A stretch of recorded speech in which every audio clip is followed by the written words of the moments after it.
and welcome to episode 2 of Tolkien Talks.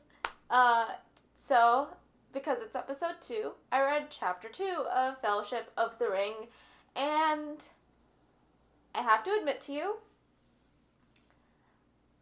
I skimmed more than anything.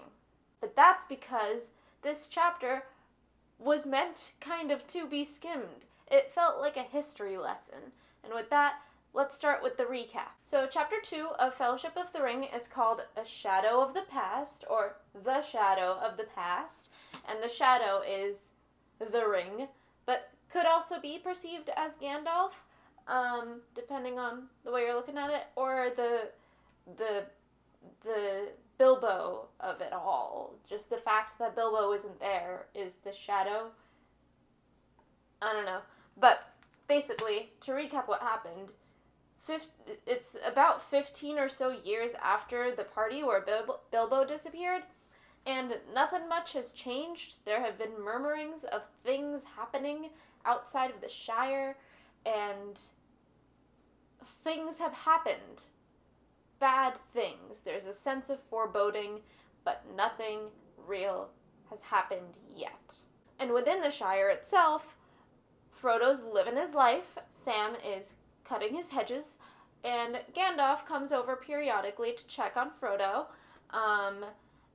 and that's about it until Gandalf comes one last time and actually discusses the ring. And the rest of this chapter is a history lesson of the ring and what happened to it, where it came from, who created it, who stole it for power. And I get that this is all very important to the storyline, but it's just a lot of exposition and it's a lot of info dump. This is an info dump chapter, and I'm not an editor, but if I were, I'd be like, maybe let the reader find these things out as the important stuff happens, as relevant things happen. Maybe. Or, it's Tolkien. I guess he can get away with it. But look how much time he has to explain all of this stuff. He didn't have to do it in a single, fairly short chapter. He really didn't. But that's what he did, and that's what we got for this chapter, which is why I skimmed. I don't want to recap every single thing that happened to the ring, because it's quite boring, and again, it feels like a history lesson. I don't like it. It feels like my high school history teacher, who was also the football coach, and the football was the reason why he was there, it felt like that guy was teaching me a history class again, and I was just like, I could pay attention, or I could just read the textbook before the exam and get everything right anyway. And that's what this feels like. This chapter feels like something I can go back to once I read relevant things. So Gandalf comes over, explains everything about the ring, explains that bad things are going on, and those bad things are heightening to the point where people know that someone with the last name Baggins has the ring, and basically they're coming after Frodo. That's what's happening. They're going to come after Frodo to get the ring, to get all the power. And Frodo's like, oh, I should go into hiding. I should leave the Shire. And for some reason that surprises Gandalf. The one hobbit he's very close to is Bilbo, who is very adventurous. Why does this surprise him? So, yeah, Frodo's like, oh, I should leave. And Gandalf's like, yeah, I'm glad you came to that conclusion yourself, so I didn't have to force you to leave. Sam's outside shearing the hedges, but you don't hear a lot of shearing going on because he's eavesdropping, but not dropping eaves. There aren't any eaves here to drop, which it was funnier in the movie. I ain't dropping no eaves, sir. I'm not going to attempt that accent again. So basically, Gandalf explains the stuff about the ring and is like, Frodo, you're in danger. This ring is corruptible. Be careful. Be careful. Be careful. Also, run. Sam's outside, trimming some hedges, overhearing things, by accident, of course. And Sam's like, I've always wanted to meet elves. I've always wanted to meet elves. I'll come with Mr. Frodo. So Yeah, that's the chapter. The chapter ends with Sam deciding to also come on Frodo's adventure slash fleeing persecution because he wants to meet elves. I love Sam so much. In this chapter, he's kind of that idiot hobbit that we don't like. But it's fine. It's fine. End of the recap. Let's move on to my favorite things about this chapter. Again, there wasn't a lot to like about this chapter. Usually I enjoy learning about the history of a thing, and basically this is the history of an object, and it's an object of power, which is very interesting, but it's just done in a way that's so dry, and like I'm remembering now why I couldn't get through Lord of the Rings in high school. I think I had one real favorite part, which was during the part where we're seeing like little flashes of those 15 years between the party and Gandalf's final warning. We see Sam just talking about the things that are happening around. Basically, the hobbits believe that these are just stories people are telling, and like that Ents don't exist, or the tree beings. Sam is just, I don't know if he's so smart or so naive that he just believes in these things and believes that these things can be real. And I think that's part of the charm of Sam, is you don't know what's naivete and what's intelligence, but they definitely complement each other and make him such a rich and beautiful character. So yeah, this is just Sam talking about how he believes these things are happening and how he believes in different magical creatures like the dragons and things like that Bilbo had talked about. Bilbo has now been denounced as a crackpot who disappeared, and Frodo is going down that same route. So it's one of those moments where you see Sam not directly coming to the defense of Frodo, but kind of doing it in a way that he's like, well, I believe in these stories, therefore I believe in Bilbo and Frodo. I also really liked that Frodo wasn't just listening to Gandalf the whole time that Gandalf was warning Frodo. It says on page 56 of my edition, this is Frodo speaking, "How have you learned all this about the ring and about Gollum? Do you really know it all, or are you just guessing still?" I really appreciate a good skeptic, someone not that kind of skeptic, not the YouTube skeptic, no. But I appreciate someone who is willing to question even a trusted source and prod more and ask a little more and play a little hardball, not with Chris Matthews. I just really appreciate that in someone, that like Frodo is willing to continue questioning until he gets the answers he needs. So now for my not so favorite parts. I don't know if you could tell, but I'm not the biggest fan of this chapter. It's hard for me to say nice things about this chapter, but I can definitely talk about the things I don't like about this chapter.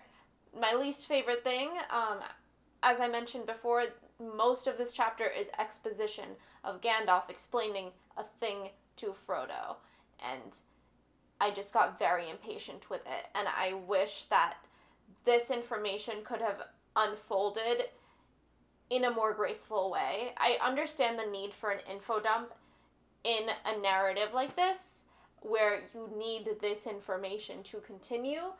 However, I don't know, maybe some of it could have been explained on their journey, or some of it could have been explained by Strider later on, and like, I wish they could have gotten pieces of information that they could have put together instead of just getting, this is everything about the ring and what it does and why it's good and why it's evil and why everyone feels the need to hold on to it despite the fact that they may not even want it in the first place, and this is Gollum and this is this character. It was just way too much exposition about the ring and way too much information about the ring at once, and I just think it could have been more effective had there have been nuggets of information that were revealed organically rather than Gandalf coming and being like, this is everything I've got. Go, enjoy your journey. Enjoy fleeing. So, yeah, that annoyed me. And I guess a more specific complaint I have about that is the description of Gollum in this chapter. Basically everything about Gollum's character is explained. How he was Smeagol at first, and how he fought Diagal for the ring, and may or may not have killed his best friend Diagal, and how he became obsessed with the ring, and the ring became my precious and everything. And it seems like Gandalf is attempting to humanize Gollum before we even meet Gollum. And I think one of the beautiful things about the movie is that we see Frodo learning to humanize Gollum over the course of various interactions. Meanwhile, in this, we hear about Gollum. Frodo's very judgmental about Gollum, but then it's Gandalf lecturing Frodo, being like, no, humanize Gollum. He was still Smeagol once. And I didn't like that. Again, it felt like I was sitting in a class being told all of the information and how to think about it.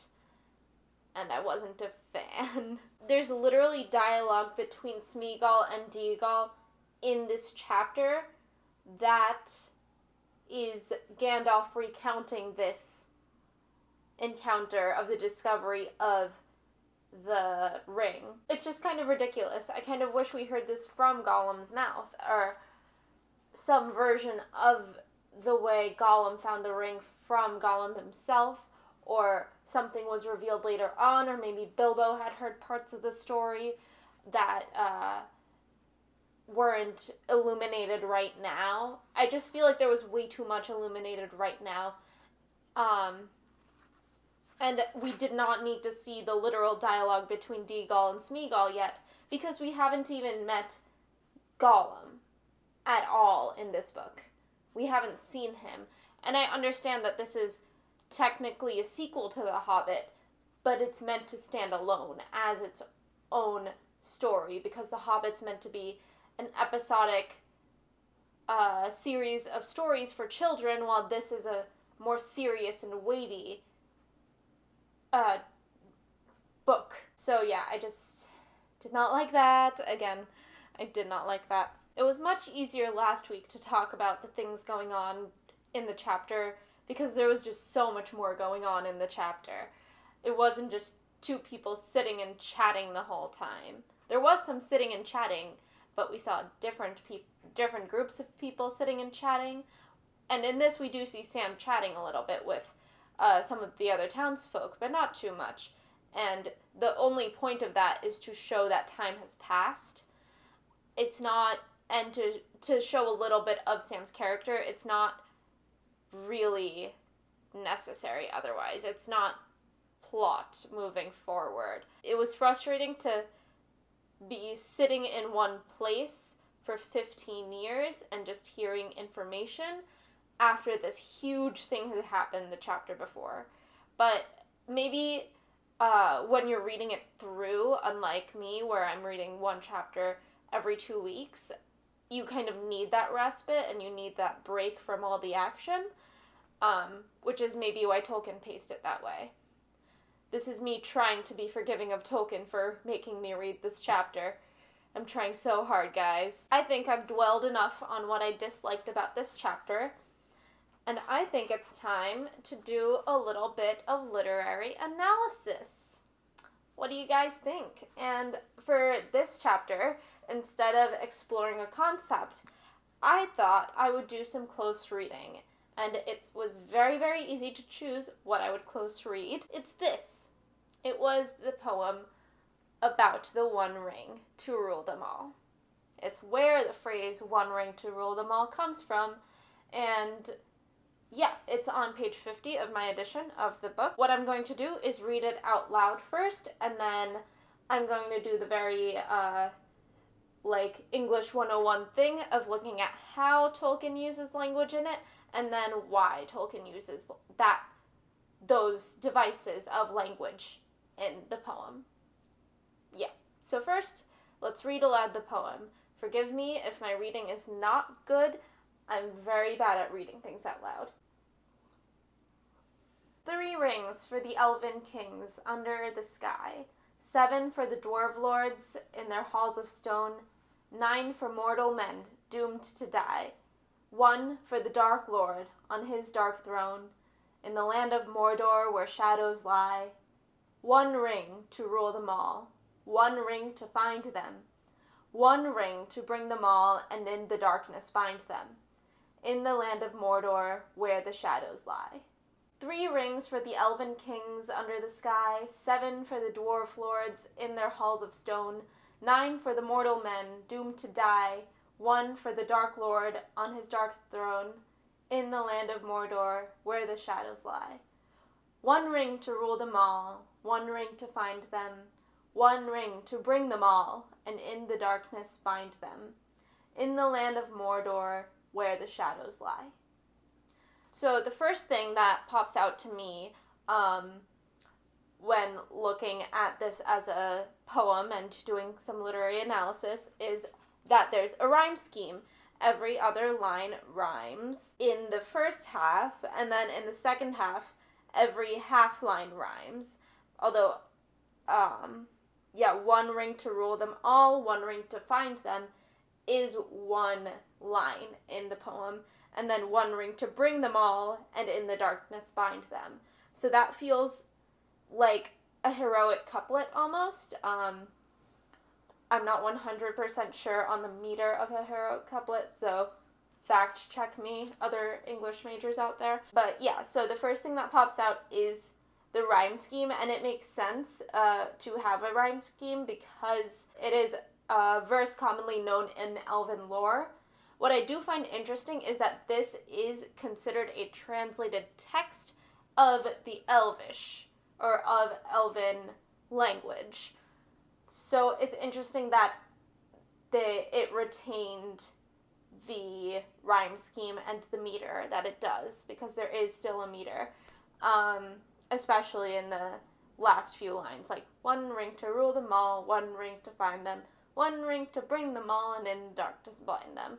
It feels like an Emily Dickinson poem. It has that same meter. I do also want to point out that in the land of Mordor where the shadows lie is repeated, and it's repeated at the end of each verse, which is epistrophe, not anaphora, epistrophe. So I think all of this, the meter, the repetition, the rhyming, that's all part of poetry that is meant to be recited. It feels like the elves put a lot of stock into their history and knowing their history. Rhyming and having meter and having poetry is a technique to keep remembering things.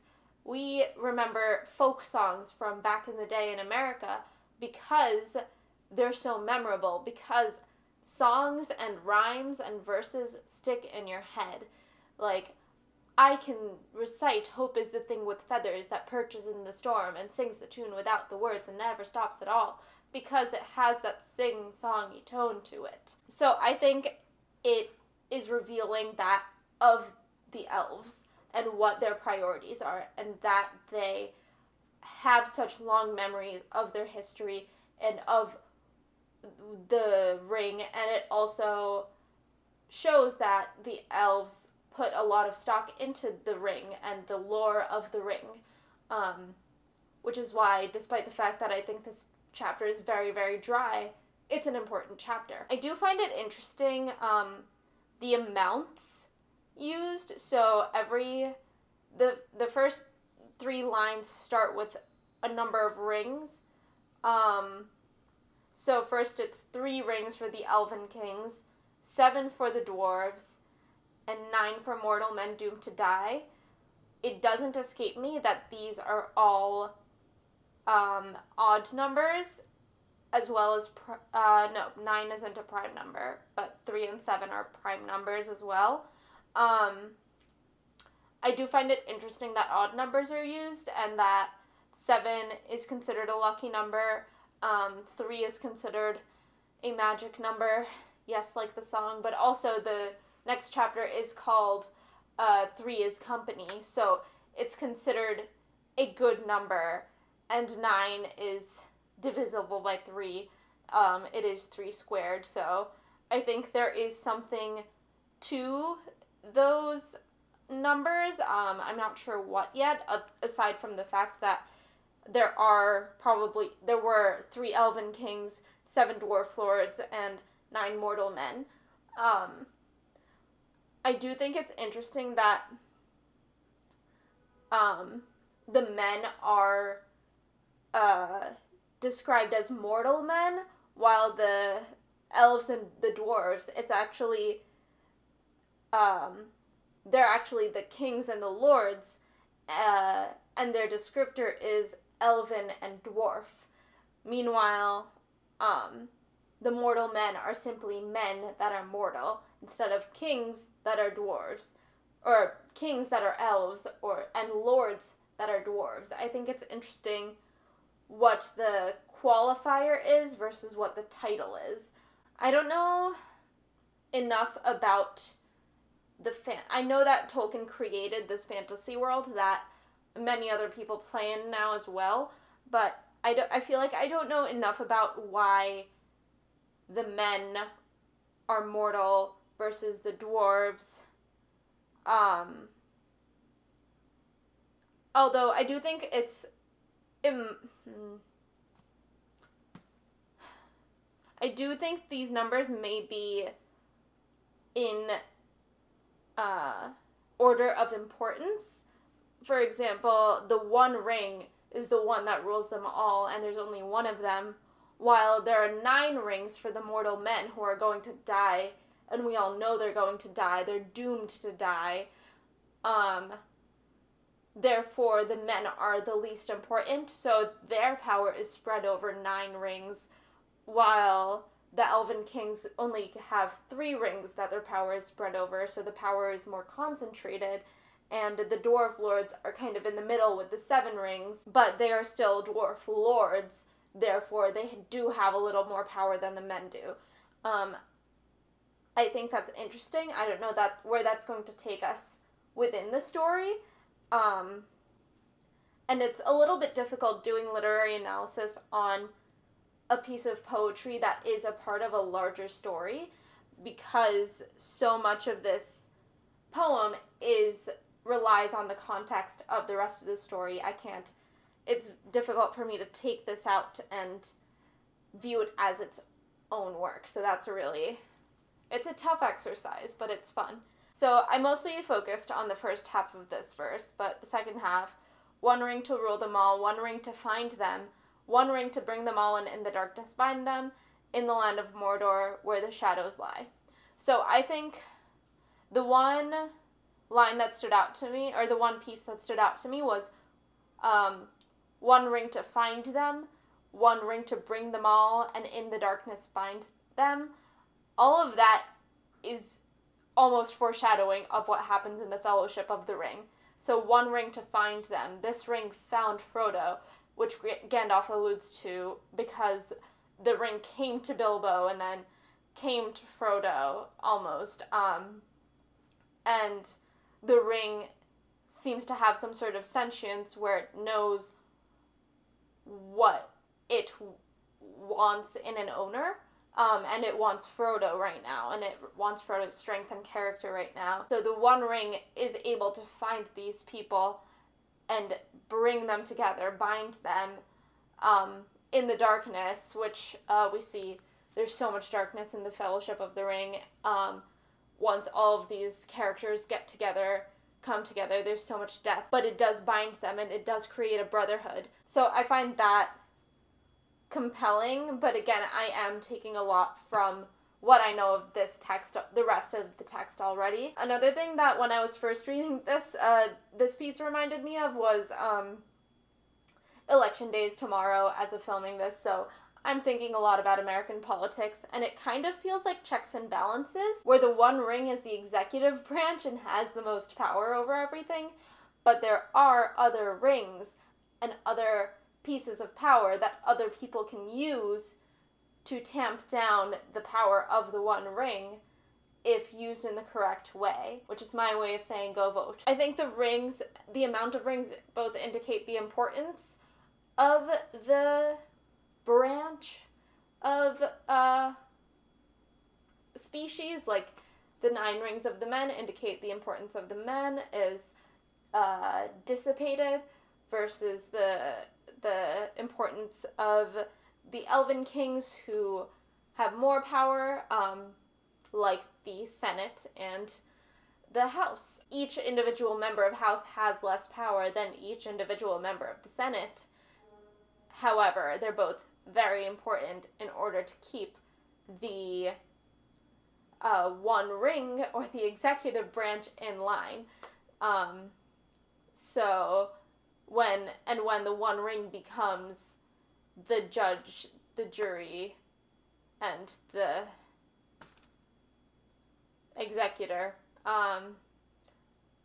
things go wrong, and that's what's happening right now. The craze for the One Ring is taking over Sauron to a point where the power of the other rings either aren't being used or they were lost. Again, I skimmed this chapter, and there is just the One Ring left. There's so much to this poem that where even though it has a deceptively simple rhyme, and it's deceptively sing-songy and fun to say, and easy to remember.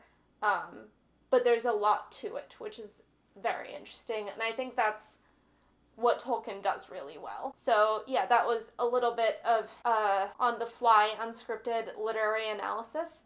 Obviously, don't base your English paper off of what I'm saying, but I hope you got something out of it. I think it's time to conclude this episode with my favorite quotation. So this is at the end of the chapter. It's the very last line of the chapter, and it's about Sam Gamgee, light of my life. "Me, sir," cried Sam, springing up like a dog invited for a walk. "Me go and see elves and all! Hooray!" he shouted, and then burst into tears. Sam is like a 5-year-old. I love him. He is like a puppy. Like, good metaphor, Tolkien, or simile. Good simile, Tolkien. He's like a puppy. I love Sam. That concludes this episode of Tolkien Talks, episode 2. We got through chapter 2, and let's see what's next. Chapter 3, Three's Company. Come and knock on our door. We've been waiting for you. Na na na na na na na na na. Three's Company 2. I apologize for my singing, and I will see you guys next time. Bye! Special thanks to Jay Patel, John E. Norum, Carla Raymond, Shrenik Shah, and Chris Lawrence for being my patrons. If you would like to support my video work, head on over to my Patreon and check out the perks.